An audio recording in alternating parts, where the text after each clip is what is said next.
Welcome to the first of what we hope to be a series of interviews here at NYC Educator. My first guest is Beth Dimino, and she is the president of the Port Jefferson Station Teachers Association. Welcome, Beth. Thank you. I hope I can get you to talk because your shyness is legendary. So I'll do my best. I'm going to try to draw you out here. I'll do my best. Let's start with what I think is on everybody's mind, which is the Assembly's new education bill that I think will affect teachers statewide. I know that the last version of APPR was negotiated district by district, and I know you had to negotiate for your district, and actually I think John King made the original decision for my district, but then it was renegotiated by Michael Mulgrew and the UFT. Could you just give us your thoughts on this new deal? Well, what I can say is that I believe that what the governor and the Assembly and the Senate have done is they have joined forces to destroy public education. They've decided that people who have gone to school for many, many, many years, who have been practitioners, that they know less than they do. Some of the people in the Assembly and the Senate actually were teachers. So the fact that they could vote for this is amazing to me. The governor actually failed the bar exam 4 times, I believe. I have never failed any of my tests for certification, so I'm not sure that he's the one that should be making these decisions, but in fact, he's the one that's chosen to do this. This plan will strip districts of local control. It will impose upon school districts nonsensical rules that will cause teachers to be fired. So you will have this continuing loop of new teachers coming into a district that will undermine a sense of safety and security in the classroom. You will have teachers that will teach only to the test that will decide their fate. And you will have children. You will have a generation of children that will go through this process not having the rich, wonderful school experience that you and I both have had. Well, I think if Governor Cuomo were here, that he would want to ask you if 98% of New York State's teachers are effective or better, why are 70% of our children failing this test or indeed any test? The simple answer is because it's a flawed exam. It's a flawed assessment. You're saying Governor Cuomo is trying to compare apples and oranges. This test is a snapshot of what Pearson and the governor of the state of New York would like us to believe about children on one particular test. Mm-hmm. This test is not going to count for the children because the governor understands that it's a flawed exam. Mm-hmm. One test is not a measure of the child, nor is it a measure of the teachers. 98% of teachers are effective or highly effective in the state of New York because the entire year's body of work is what determines that effectiveness, not the one test. If you cannot use any one measure to determine, and that's the law, whether or not a child gets academic intervention services, whether or not a child can be put into accelerated or enrichment courses. You cannot use one measure to do anything because on that day, that child, or the night before, that child may have found out that in fact their mom and dad were getting divorced. On that day, that child may have woken up and had a stomach ache and their parents needed to go to work, so they needed to go to school that day. On that one day, the night before, the child's father may have lost their job, or their mother may have lost their job. There are so many variables, and as a science teacher, certainly variables are important to me. There are so many variables that will affect how a child does on a particular exam on a particular day. But the single most important point is that, in fact, the state got to determine what the passing grade would be. These tests are rigged. The way that the test is graded is rigged by the state of New York. They don't actually tell us the grade or what you need to do to get 100 until after the tests have already been administered, until after they get to see how many you got right, in everyone in the state of New York got right, and how many they got wrong. So that if they only want 30% to pass, then in fact, they make it so that the cut store only allows 30% to pass. So the entire system is rigged. We don't really know, truthfully, we don't really know how well the children did, because teachers actually have to sign papers saying that they will never discuss the answers that they helped grade. If they do, they can be fired. How then would you suggest that we evaluate teachers in a more plausible fashion? Well, that's an interesting question. And in fact, in my school district, when we created the APPR, the superintendent and myself sat down and we talked about what we thought would be a really good plan. And what we came up with was, I said, well, how are we best going to help the children? And my superintendent has said many, many times that there's an old Maasai saying, when they meet each other, they say, and how are the children? Are they all well? And our goal was to make sure that all the children were well. And my goal, and the superintendent's goal, was to make sure that all of the teachers were well, and all of the administrators were well, so that in fact the community could be well. And so we created a system whereby teachers are evaluated. If in fact, by observation of administrators, if in fact the administrators believe that the lesson was less than optimal, they meet with the teacher afterward and they say, this lesson did not meet our expectations for this, and this reason. And at that point, the teacher could say, okay, I don't mind failing. Or, and there is no teacher, thankfully, there is no PJSTA member that ever accepted that, the teacher could say, well, can you please help me do this better? And in fact, administrators come back 2, 3, 4 times, and they help teachers reach mastery. Our annual professional performance review, our APPR, is set up so that in fact, every teacher can reach mastery. Because if every teacher reaches mastery, then in fact, every child gets a wonderful education. Governor Cuomo seems to feel that administrators are inherently prejudiced in favor of teachers in their districts. And he has therefore insisted that outside observers come in to see teachers in your district and my district. I just want to ask what you think about that. Well, what I think about that is that, once again, Governor Cuomo has decided that he's going to try to enforce a mandate without putting any money behind it. How will my district, where will my district get the money to pay for these outside observers? I don't have a problem with anybody coming into my classroom. People come into my classroom all the time. Actually, in our school district, we have something called walkthroughs. And because we've been doing this for as long as we often have other districts send groups of people because they'd like to start the walkthrough process. They come into our classrooms, they observe us all the time.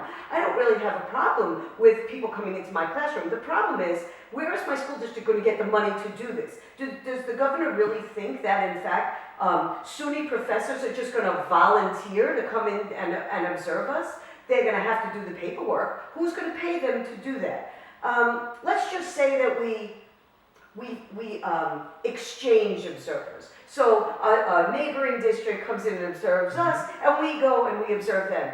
Well, who's going to be in charge of the buildings when our administrators leave to go to the other district? We're going to have to pay, no matter what. This is once and again, this is an unfunded mandate. It's an idea that somebody who does not know anything about the workings of a school has come up with in order to figure out how to do something. Mr. King sent his children to a Montessori school. They didn't have to take tests. There's no monitoring of those schools. Eva Moskowitz, we don't go in and monitor her schools. They don't have to abide by the rules. She can actually close all of her schools, put all of her children on buses, drive them as a field trip up to Albany so that she can ask the governor for more money for her schools. We can't do that as public schools. Administrators do not inherently save bad teachers. Bad administrators don't get saved. Are there teachers that are bad? Yes. Are there policemen that are bad? Yes. Are there governors that are bad? Yes. Are there accountants that are bad? Yes. The largest majority of governors, I believe even Mario Cuomo was a good governor. I think the majority of governors in the state of New York were good. I think we have some bad ones. Well, didn't NYSET run a campaign? I mean, you go back to January, weren't they calling Cuomo clueless quite a bit of the time? I saw this hashtag of clueless Cuomo on Twitter quite a bit. What do you think about that? Once again, NYSET leadership has come to the party very, very little, very, very late. That's what they're bringing to the party. They helped him get elected, and now you want to be angry at Mr. Cuomo when there were locals that were calling for the endorsement of Teach Out, when there were locals that were calling for the endorsement of Howie Hawkins. NYSET decided that what it was going to do was do nothing. And NYSET leadership now has said at President's Conference that it's the President's fault, that it's members' fault that, in fact, members did not come out and vote. And I need to say emphatically that membership did exactly what leadership asked them to do. They did nothing. So you think the doing nothing strategy was not optimal? Do you think that Andrew Cuomo is clueless? I do not believe Andrew Cuomo is clueless. I met Andrew Cuomo. I sat with him for an hour and a half and explained to him what I believed was best for public education. Mr. Cuomo, and I told Mr. Cuomo that I was going to tell people that he knows and that he understands. He's brilliant. He's a brilliant man. However, we don't give him enough money for him to become the president. We cannot fill his war chest like Ms. Moskowitz can. And so, in order to maintain his position in the political world, he has to go with the groups that are going to be able to provide him with money. So we can't do that for him. If we gave him, I think Eva's friends are on record giving him maybe $4.8 million. Do you think if we had given him $4.9 million that he would have had a different point of view? Yeah, but I need to tell you that in fact we can't give him that money. We don't have enough money. We certainly they don't have any of the PJSTA money. We're not giving them any vote pro dollars. Even if we all gave all of our salaries, it doesn't matter. What we have is we have feet on the ground. We have feet for the voting booths.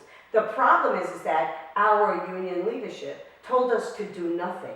And in fact, we did nothing. We didn't go to the polls. That will not happen again. And every legislator and governor that decided that they were going to vote against us, I am going on record now as telling them we will be at the polls this year. As governor was able to pass this massive education bill, it's hard for me to see how our strategy was successful.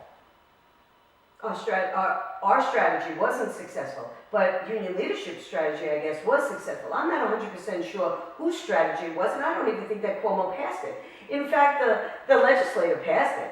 The Assembly and the Senate sold everyone out for money because they did not take a stand and tell Cuomo that you cannot hold the budget hostage with these reforms. In fact, this is ludicrous. If they would have done nothing, if they would have shut down government, Cuomo would have been able to just shove this stuff through anyway. There's a problem in New York. Once again, we don't deal with the problem. The problem is that there is this glitch where the budget itself can be taken hostage by social reforms or whatever it is that any governor has in their mind to impose on the people in New York.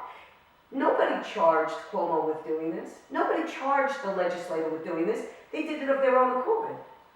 So what can we do about it now? What can we do to push our state and our union in a better direction? The only thing that we can do is we can, as citizens, engage in civil disobedience. And the single act of civil disobedience that will make a difference in the lives of children and public education is to refuse these tests. As Dr. Uhuru Williams beautifully demonstrates in his PowerPoint presentation, if you can speak to Dr. Williams, it's absolutely worth it to listen to him, because he talks about the fact that this is the civil rights issue of our time. That's used by our opponents. They say that education is a civil rights issue of our time, and they push education reforms under that banner. So, well, in fact, these are not reforms, they are deforms. okay. The people that are suffering the most from these tests are not the children in the highest earning districts, they are the people in the lowest earning districts, the children in poverty, the children of color, the children that come from other countries. The most disadvantaged people are being tortured, abused, truly abused by this testing. All children in the state of New York are being abused by this testing because it shows nothing. So you don't think that this will help us to leave no child behind? This absolutely will not help us, because in fact, we know which schools need help. The testing does not show which schools need help. It is my understanding that in fact, some organizations believe that the testing is the only way to show that the schools are failing. That's not true. We know the schools that are failing. The testing does nothing except torture the children that have to sit through the testing. And you don't think the idea of state receivership or local receivership or whatever kind of receivership will actually help these children or these schools? What I will say to you is that, and this is, I'm saying this as respectfully as I possibly can. Okay. Teach for America teachers are not teachers. They are people that stand in front of a classroom. They are people that have a bachelor's degree, but they are not teachers. These are the people that are teaching in these underserved communities. New York City has had a habit of hiring people with a bachelor's degree. They're not certified teachers, they just have a bachelor's degree. They put people with a bachelor's degree and no education training into the classroom. They have 5 weeks of training. They have 5 weeks of training. 5 good weeks. 5 good weeks, excuse me. They are not certified to teach. They're not teachers. Obviously, certification matters to Mr. Cuomo. He would not have taken the bar exam 4 times if certification did not matter to him. It matters in law, it matters in medicine, it matters in teaching. You're not going to go to a doctor that says to you, I almost passed the medical exams. You're not going to go to that doctor. You should not have people that are not certified teachers teaching in these community schools. So should we let our kids take the test 4 times like Governor Cuomo did? I mean, he's our leader. He's an example for us all. If we gave the test 4 times, do you think that would help? No, I don't think these tests help at all. I don't think these tests do anything. As far as understanding how a child is performing academically, what a child knows, I do not believe that these tests can tell you that. These tests were not designed for that. We used to design a test as teachers. It's called UBD. It's a UBD method of teaching. And so you actually create your exam, and then you prepare your work to make sure that children know everything that's going to be on the exam. Yeah, that's what I do. I create exams especially for my students. They're not for, my students, where they are, that's where I write the exam. I don't think Pearson can do that for me. Well, Pearson doesn't know where your students are, just like Mr. Cuomo doesn't know what's happening in your schools. And having a paper cutout of Mr. Cuomo, while it is a wonderful picture moment, doesn't serve children in any way. It doesn't serve public education in any way. Mr. Cuomo was not at all involved with what really goes on in schools. He'd much rather be insulated and say that this is what he believes is good for schools. But it's not. Ms. Tisch has decided that she will, that with her millions of dollars, hire these fellows that are going to dictate what state ed does. These people are not teachers. How can they possibly know? I'm not saying that only teachers should be involved in the creation of the test, but shouldn't there be one teacher? I think there should be more than one teacher, because who knows which teacher they'll pick. I mean, there has to be a voice of teachers in school. It's what we do. So you think that going forward that the opt-out movement is the best possible way to counteract the actions that our legislature has taken? It is the only way that taxpayers, voters, teachers, parents, it is the single action that you can take to say, not in my school, not with my child, not with my tax dollars, this is not happening.